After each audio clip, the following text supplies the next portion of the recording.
Hello, my name is Guy Schumann. I'm the founder and CEO of RSS Hydro, a young research company in Luxembourg, founded in 2017.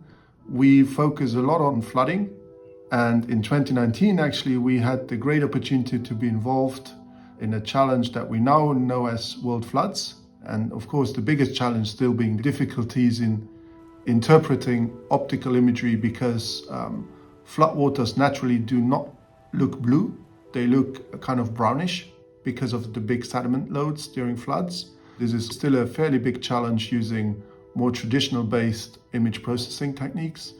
And that gave essentially rise to trying machine learning, trying to see what machine learning can bring to satellite remote sensing of floods from space. And more specifically to address the need for speed, essentially, in processing flood images. So when organizations such as EUMETSAT or Copernicus Emergency Management Service, when they do map those floods to help vulnerable people on the ground, we essentially clean them up a little bit so that they can be used as labels by a machine learning model. In machine learning, to train a model really well, you need to tell the model what the flood looks like. So you need essentially to have a lot of good, what we call label data. So it's essentially taking a flood image, using expert knowledge, interpreting that, and telling the machine learning model, this region here is a flood, and this region here is a non-flood, or this region here is permanent water, and this region here is dry land. This was the most time-consuming part of the work and the most time-consuming part of the project, because we wanted that this data set is representative of all floods in the world. Right, so every pixel on the image is labeled. And with this, we train semantic segmentation models, and actually we use the UNet architecture. The UNet architecture is one of the most famous and most well-known semantic segmentation models for this work. And then what we do is to compare how our proposed model works when compared with other models. One of the most famous is the NDWI. So this is the Normalized Difference Water Index.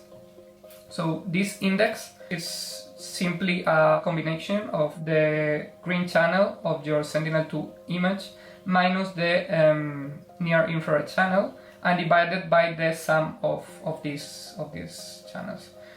So the NDWI and all the remote sensing indexes for water segmentation tend to work fairly well when the water is relatively clean and in cases where water doesn't come from floods.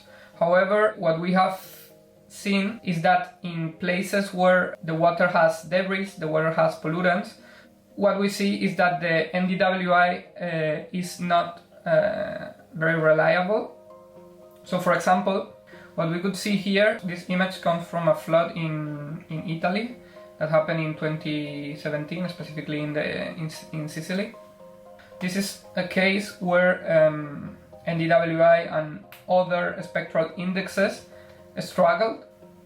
When we test our machine learning models built using a very large comprehensive dataset of floods, it works better than the NDWI. It's able to predict correctly water on places that it has never seen before. We've been building machine learning models that are now very good at mapping floods. People actually now get the chance to have a flood map within hours of the flood event and not within days of a flood event. We work a lot with UNICEF and the UN World Food Programme and people from the Red Cross. And of course, these are people that need such data on the ground to save lives, essentially, directly. World Floods, it's an open public database where machine learning experts will in future augment that database by feeding it more flood events and flood maps that are curated by machine learning experts, but based on the data the teams in EUMETSAT or in the Copernicus Emergency Management Services that they provide. On top of that, they can even with auxiliary data such as topography, tried to reconstruct floods under cloud cover in optical imagery. So this is a big game changer. And eventually the real dream would be to put such a machine learning model on board a satellite. And so we've been looking at the European Space Agency for not just continuing the FDL sponsorship, but also continuing its vision on putting such a machine learning algorithm on board the CubeSats ESA is building to put in space. But we've also been in contact with commercial satellite builders. And I think if we get to that milestone and we complete that successfully, so flying a machine learning model in space for mapping floods, that will be a real game changer and a breakthrough. Because at that point, anybody literally wanting such a flood map in real time could just grab it from a ground station as we grab now just a satellite image, within minutes of the satellite acquiring the flood image.